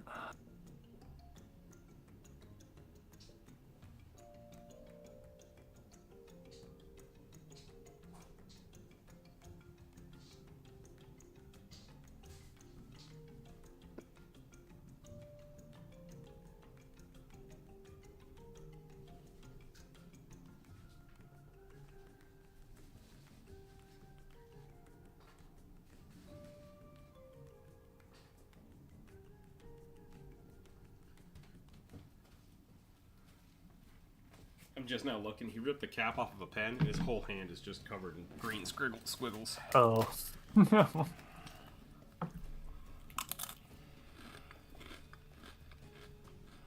Your lawyer charged me must be working. Having your own lawyer, that's impressive.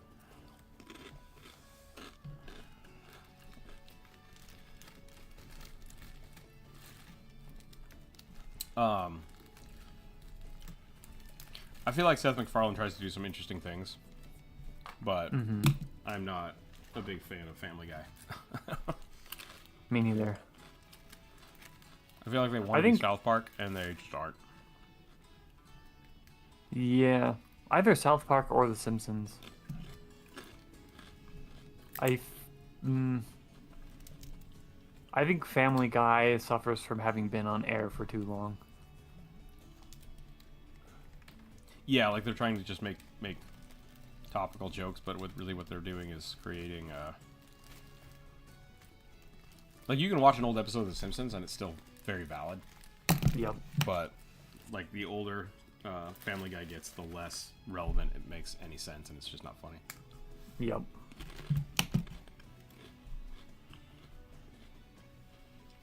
Which I feel is it's the same problem with the Orville. Like Star Trek is kind of timeless, give or take. Yeah. Like, I mean, there's a lot of culture that just goes into making a TV show, but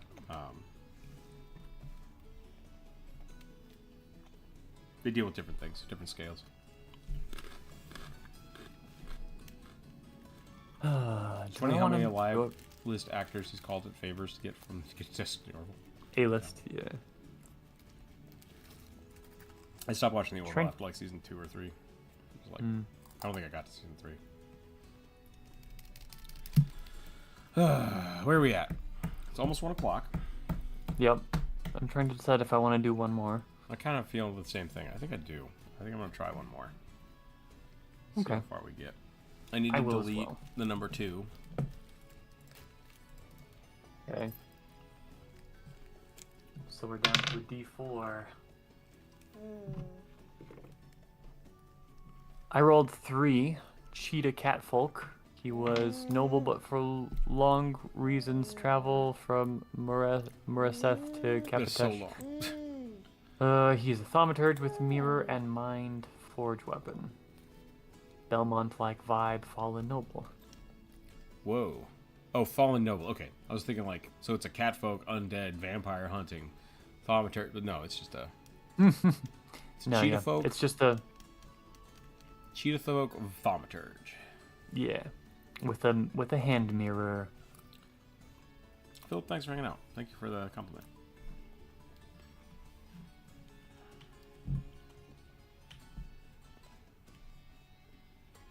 Can I stick this guy in here? No. There we go, like right there. Alright, and then I'm gonna do... I just deleted it on accident. Papa Bear, big grizzly with facial scars, wears pants with suspenders and boots, armed with a shotgun. Alright. I said so that. Papa from the Berenstein Bears? Yeah.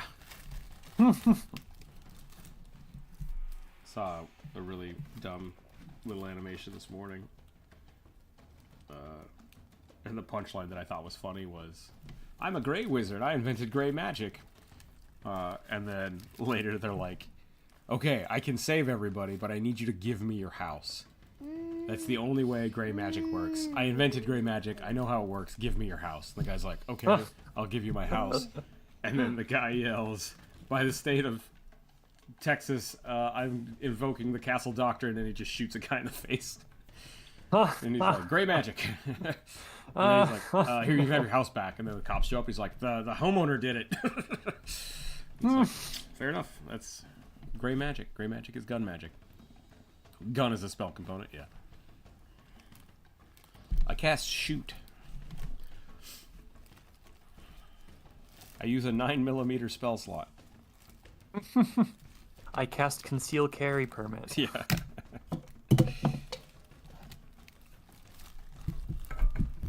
Right.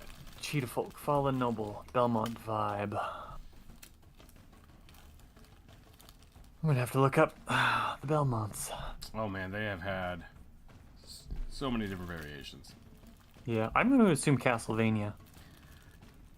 Do you want 80s TV series? 80s superhero buff, or do you want like super dandy French Revolution? Pretty anime boy. I'm doing.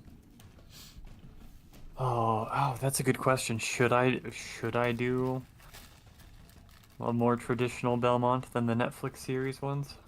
I did like the Netflix series. That was good. Except they Netflixed it, and season 2 was just complete fluff. Drives me crazy. It's like just don't do a second season. Yeah. Like, as I understand it, season 2 actually bled into or like set up for season 3 really well. So, but I'm like, sorry, I'm with you. I stopped at season 2 because there wasn't enough of it. Yeah, that's my biggest beef with Netflix stuff. Is they'll have season 1 and season 3 written. And then Netflix is like, no, we want another season, so they do this. And they're like, this is season 2.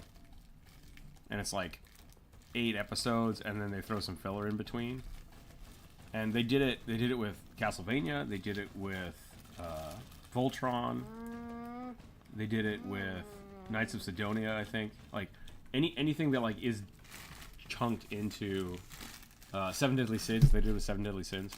Like, their animation studio just has this habit of like, instead of doing this, they'll have like do a really hard cut cliffhanger, then play the last what would have been 2 episodes of the season, cram in a bunch of filler into the 3rd season's beginning, and then have to restart the 3rd season to start telling it again. And it's just like, just don't do that part. Just actually finish season 1, actually start season 3, and I would be much happier. But, yeah, very frustrating. Drives me crazy. Because it just makes you wait. It's just like, what if we make them wait for the season finale? This has been my TED Talk. I'm sorry I got upset. Kid, no, don't stick food in my mouth. I have discovered that cheetah cubs are the most adorable of the big cat babies. They're pretty cute. And they meow. And yeah, because they are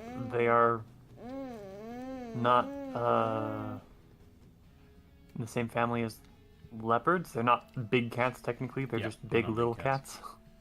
There's a Russian tiny cat that I saw a bunch of videos of yesterday that are amazing. I can't remember what they're called. They might be something like small cat. But they have like a 60% success rate for hunting.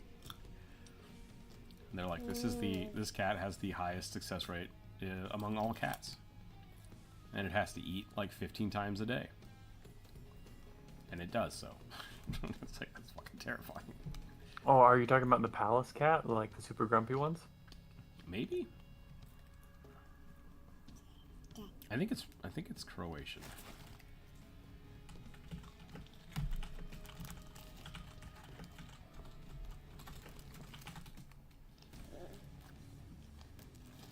You talking about these guys? No. This is different.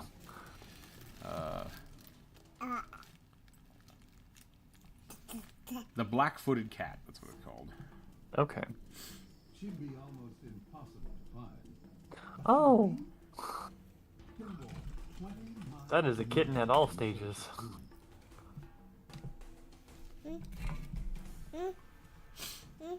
This is the most successful feline hunter. Let me see if I can find a good picture.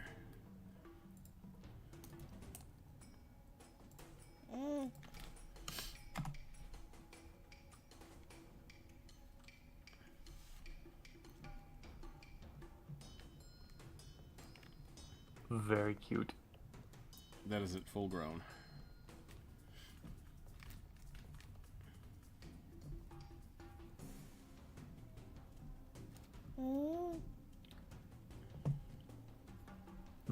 You know, cheetahs kind of look like they're fey.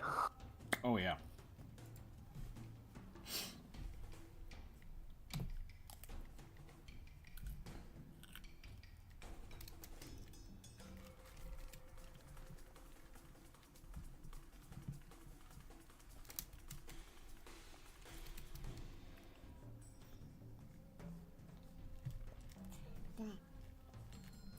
We should start playing a game called Have I Drawn This Before? And if someone suggests something and I have drawn it, I can just post it. Just post it in the... I'm pretty sure I've drawn a hillbilly bear.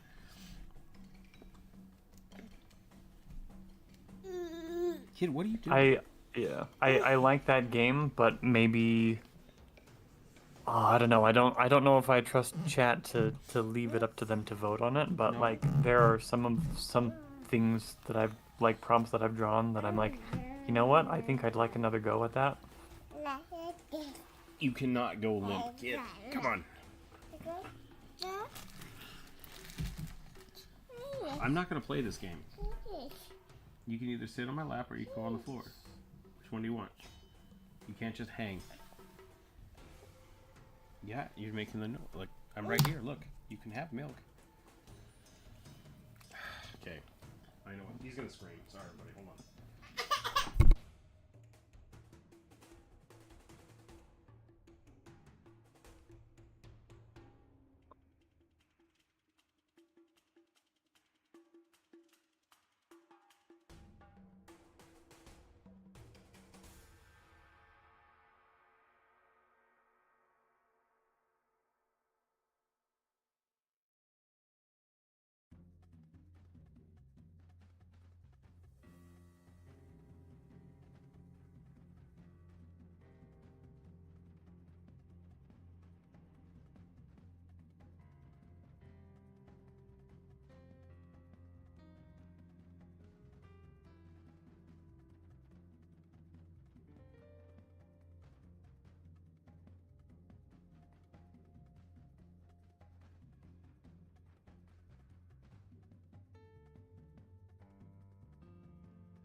I'm back. Sorry, he's upset because his milk isn't the right temperature. To which I say, tough shit. Like, I'll warm it up, but he's not eating his snacks. He's chewing them up and then spitting them on the floor. So now I have a giant pile of cucumbers under my chair. Gross. Yeah. Yeah. You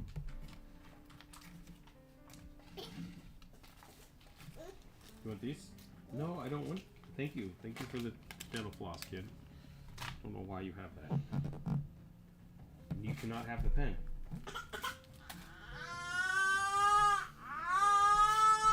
Apparently the boy just wants to draw. Which we know is a bad idea because he just starts pushing buttons. Yep. And punching keys. Literally. Mm-hmm.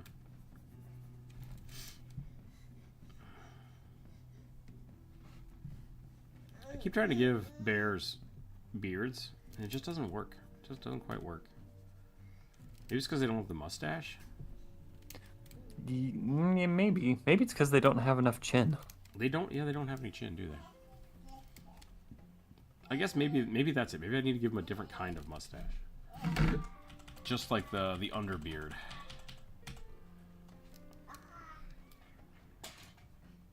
Or like a Fu Manchu.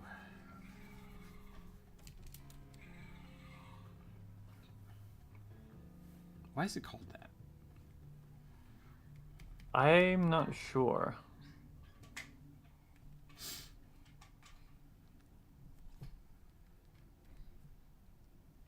Now he looks like a hippie.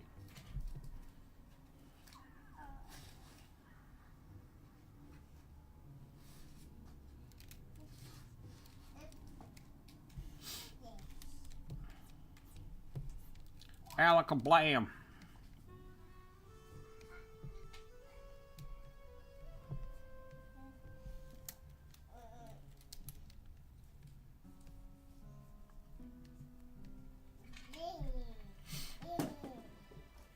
I'm pretty sure I've requested Hillbilly's Redneck Bear before. I believe you have, yeah.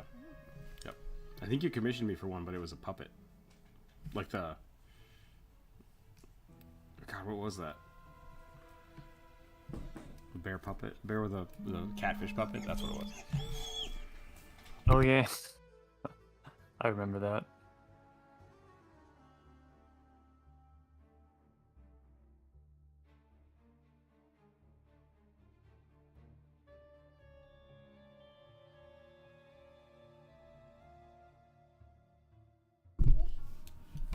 I've started answering my phone as the fraud department, which technically is because anybody that's calling me is gonna have to call to my fraud department first, and a lot of people just hang up.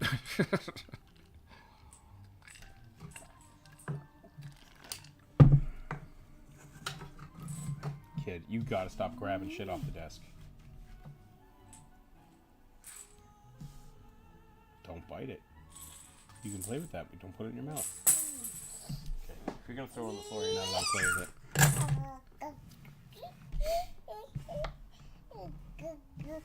Gunk, gunk, gunk.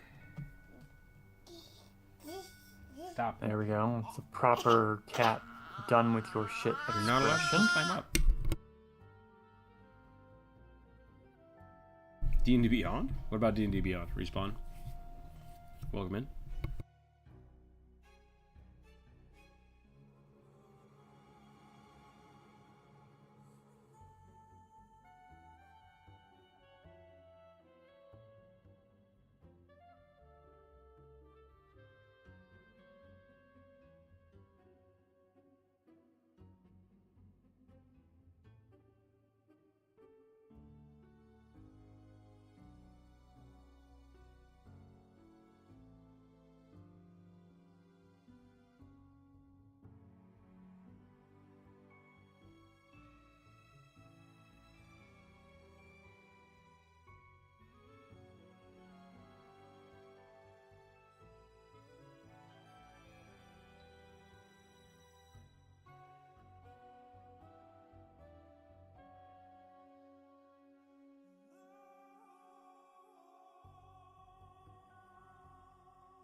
Oh, I was muted. I'm sorry. How do you submit things? So it is Friday. It is the viewer suggestion.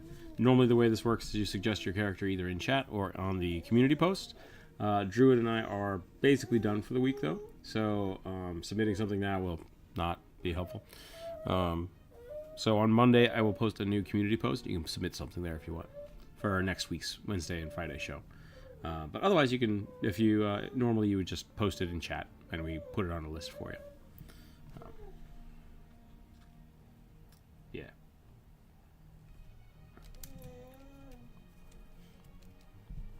Yeah, no problem. Like I said, I put up the community posts on Monday, and you can put them there. But if that doesn't happen, you can just put them in the chat when the live stream starts. We usually do those Wednesday and Friday from about 11:30 to 2, 1 or 2. Pacific time. Yeah.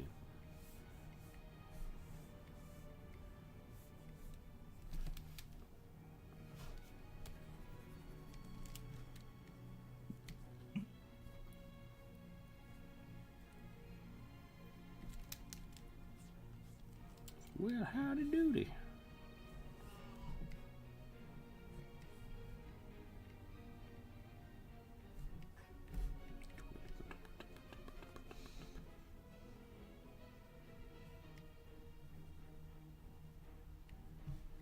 So for your card game, did you have to build a database of the cards and then you put them in manually, or are you individually coding cards? The way the tutorial has had me do it so far is we start with a basic card template, and then you can copy that, and then put that in a library. Okay, cool. And that then becomes the reference for individual cards.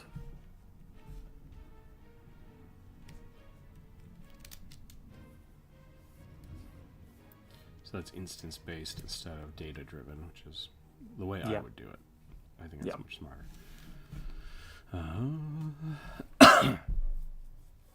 Remember to like, comment, share, and donate if you're able. Yeah. Super chats, donates, subscriptions. Yeah. Well, if you're done, I'm going to find a different stream. No problem, Respawn. We'll catch you next week.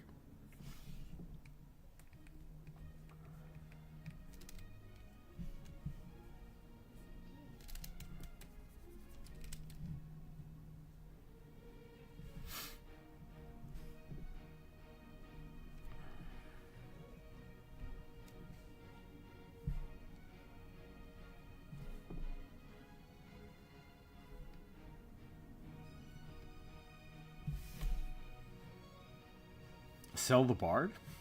Oh, sell the brand. God, sell the bard.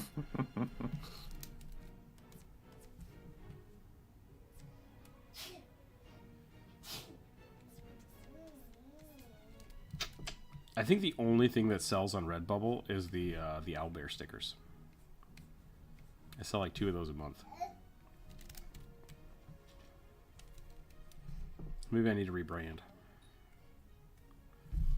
I do think I need to put the bird up in more places instead of my mask. Am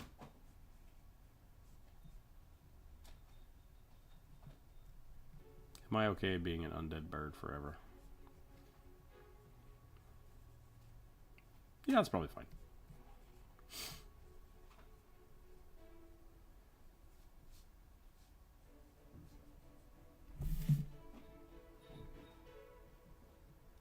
More witches.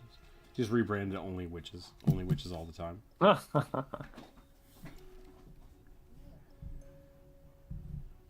Only witches. Is that a sapphic only fans? Mm-hmm.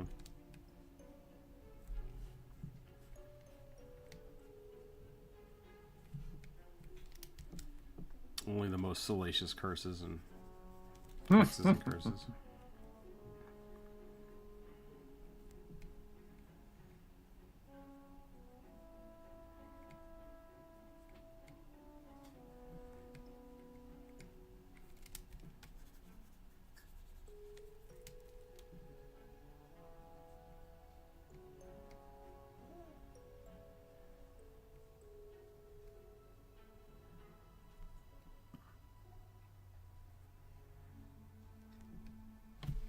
What are you doing, kid?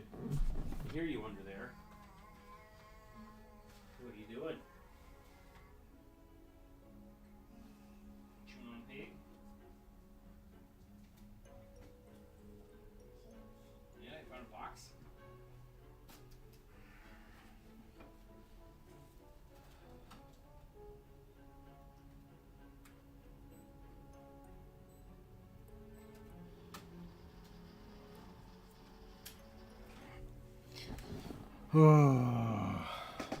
Have Visa, what's up? I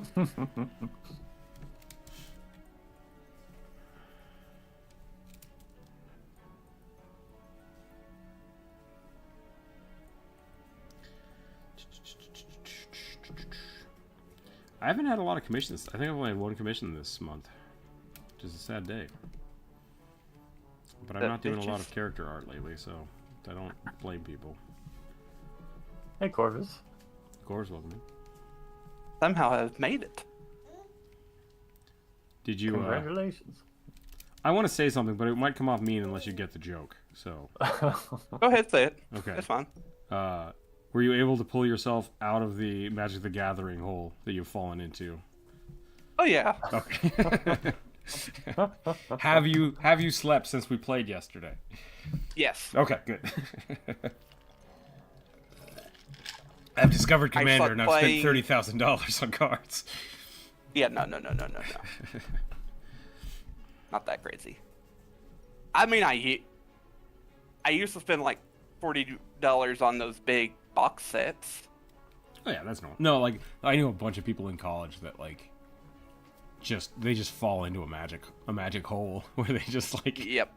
It's like I have to buy more. I get it. But yeah, no. Hey, do not touch I did that. unlock some new settings, or not settings, Don't but touch it. Place types. game types. Game types. Yeah. Nice. Can you do the There's drafts this now? one where I get to pick. I can enter this thing where I get to pick between two half decks to make a full deck. Oh yeah, Jumpstart. That's super fun. Oh, is that Jumpstart? And I think so, or jump in or something like that, or Yeah. That's really fun. Lars has a bunch of physical decks for that. That is a fun game type. And my only like issue with it is I have no idea what these cards do.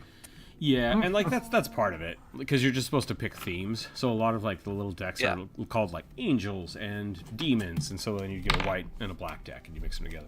Or you'd get what's the one I like to pick? There's one that's fling something. So like it's just really aggressive red cards, like little haste things, which I like throwing that into like other stuff. But yeah, you're not really supposed to know what's in it. You're just supposed to pick a word and then build a deck out of it. Yeah, knock it off. I have like climb up here. one called Flying Tokens. Yep. So it's nothing. So it's basically a blue-white deck.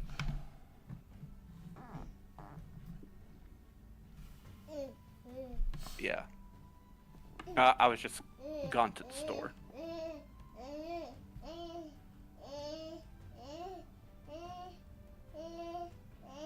Kid.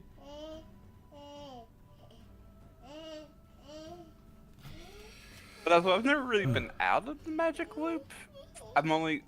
But mostly just because I look at sets for the art. So they help inspire characters for me. Sure. You want this one die? I'll give you this, but you cannot put it in your mouth.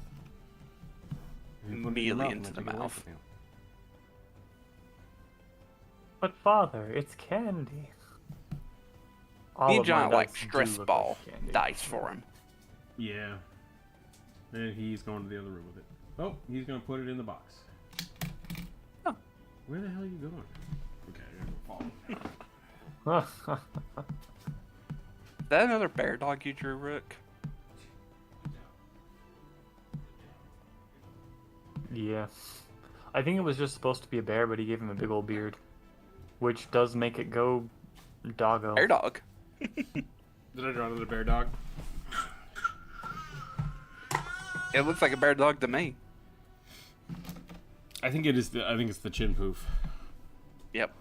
It just reads too much like Chow Chow. Yeah. or Yeah. husky or Malamute. Are there any oh my god. That has to be fake. Okay. Hold on a second. This can't be a real picture. Huh. Oh, is that what I need to do? Do I need to just bring the... What? Give him the big ol' heart face. Yeah. Oh. I don't know, it's making it look more like a chow to me so far. Yeah. Whatever. I think part of it is your beard is like too much under the, like directly under the jaw and chin. Too much forward? Yeah. Yeah, Okay. it needs to come back to form more of like a mane. I think I agree with that. This almost needs to be like a dish around the face.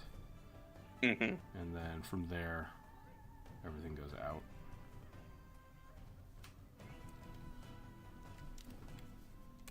Yeah, that helps.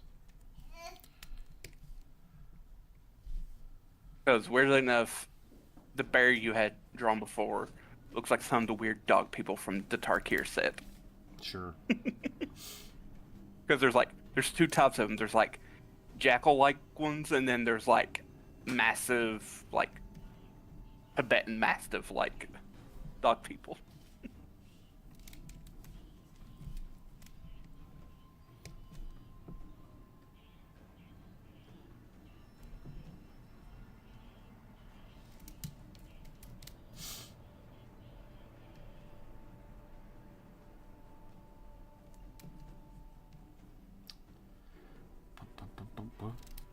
Alright, I'm done, so You're you done? can have a little more space. Yeah, I think I'm done. I'm gonna call it here.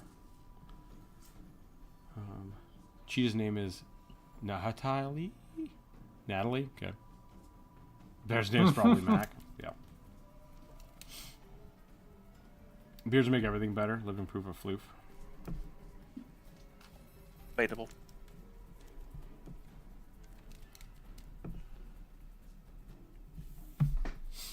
I don't like my beard. I can't picture you with a beard.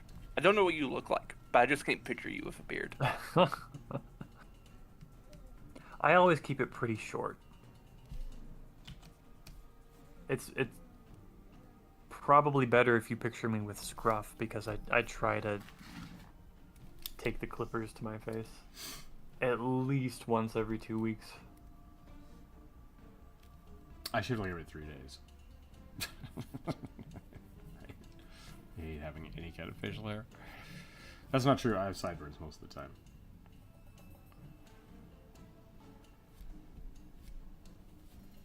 I can't stand a mustache that is very long. I was growing one out, like, because I kind of want to see if I could grow like a Cossack mustache, which are really long mustaches. And it got to the point where the top part was really long and just got everywhere. And it's like, nope, it's gone. It's gone. I've got round face. I got round German face. Mm-hmm. And I have Wolverine mutton chops a lot of the time because I just don't cut them. They creep down. They creep down. It's a problem. Like I'll cut them up to here, and then they'll just grow back. Yeah. And I used to always have a faux hawk or a mohawk, so I got called Hank McCoy a lot in some of the places I worked, which was really funny. So I was just fluffy, just gruffly. But only one time when I got really depressed did I just not grow a beard. And so there's one picture that exists of me, not on the internet, just exists, where I'm like, I just look real fluff, and I'm like, nope, never again. It's all gone. Yeah, I was gonna ask, like, can you even grow a beard, or are you like a hobbit that can only grow mutton no. chops? No, I've got. If I grew a beard, it's a mountain man beard. Like, God. considering everything you've told us about your family, as that is populated by mountain men, that kind of makes sense. My dad is real frustrated because he can't grow sideburns. Like he's got kind of wispy hair on top, and so it doesn't do that. So he's got a pretty good mustache. He's got a pretty good mustache. For a while, he had like the full goatee and a beard. And then it was a goatee for a while, and now he's just got the mustache. Actually, no, he might have a beard again.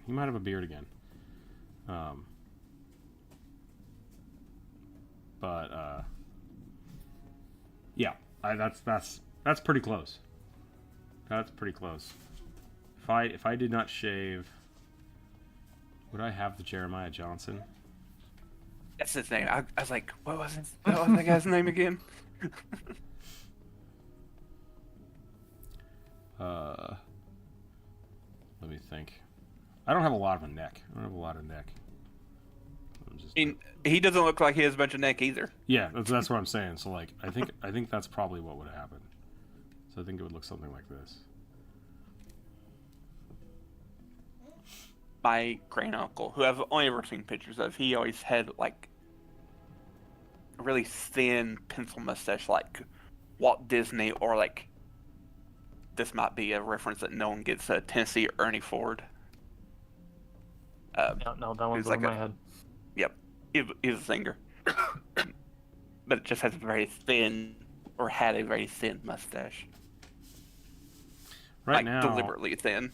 Right now, I'm just shaving the sides of my head because I wanted to get my mohawk back.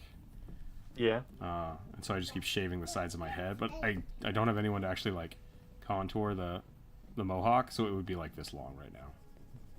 And I don't want that. Nobody wants that. But yeah, even buzzing like the sides of my hair, I still have chops. I still have sideburns down to like here. So I did not have like any facial hair and very little body hair until 33 when I got second puberty. Yeah, I've always been a hobbit, just very fuzzy. My hair is very, very like fine. Nope, I got it's big old curly hair. Yeah. So Mine's mostly fine and straight. I might be able to Wayne Static it, if I'm being honest. I don't know who that is.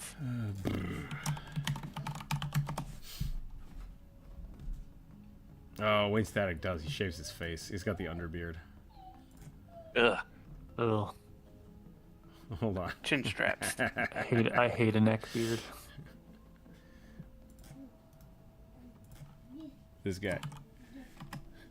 So, Bri, what you're telling me is you are just a dwarf. So he basically is a punk with an Amish beard. Well, yeah, he's a metal guy, so that makes a little more sense. Kid, what are you doing?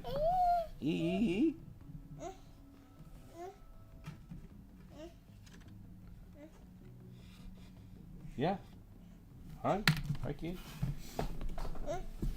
Now, if I were going to grow out a beard or mustache, I think I'd want to do my facial hair like George Orr, who nobody is going to know. He was known as the Mad Potter. Malden Mercury, he was around. No, actually, he was just like super eccentric. I don't know if Mercury was ever used in pottery. Probably at some point. Why are you doing this? Not really, because Mercury is not useful in pottery as a glaze, at least not normally, specifically because its melting point is too low.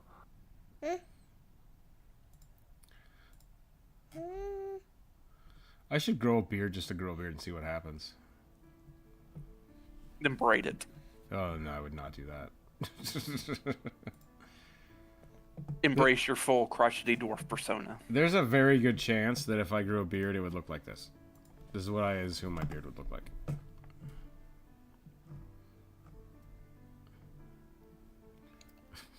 Who even is that? I don't know. It looks like a relative of mine. Is that a Russian painter? He gives very like Russian fur trapper vibes. This is literally the Google search for the fur trapper. Was his name? This guy was referred to as. Right. That's very funny.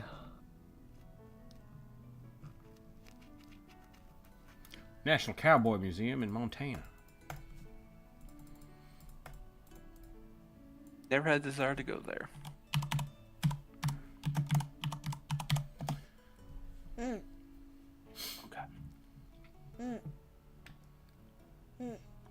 So I saw this video. I think it was mostly from a podcast by like the Mystical Kitchen YouTube channel. Mm-hmm. Only reason I'm bringing this up is because I just saw a little short video advertising. But apparently there's this new trend of people buying like overpriced tinned fish. Okay. Like when I mean overpriced, like $12 for a can, They're and buying, not even a big can. they're buying fancy sardines, essentially. Yeah, Okay. and it's like, and they're solely paying for the marketing. Yeah. Because it's just like, I was like, but why? Like, I sort of get like, oh, if you buy like really high quality like tuna and like olive oil that comes in a glass jar, like sure, $5, that makes sense. Wouldn't buy it, but I get it. But these are just like in metal tins, and it's just like, why? Do I have to explain caviar to you? No, but like, Okay. caviar is an inherently like expensive thing to harvest, so like I get why it's expensive. It's not. It's the mafia. Like the mafia's why caviar is expensive. Like beluga Well, you also caviar have is to- expensive for regulation reasons, but like fish eggs are cheap. Yeah, but like caviar is specifically sturgeon, which take like 20 years before they can even have eggs.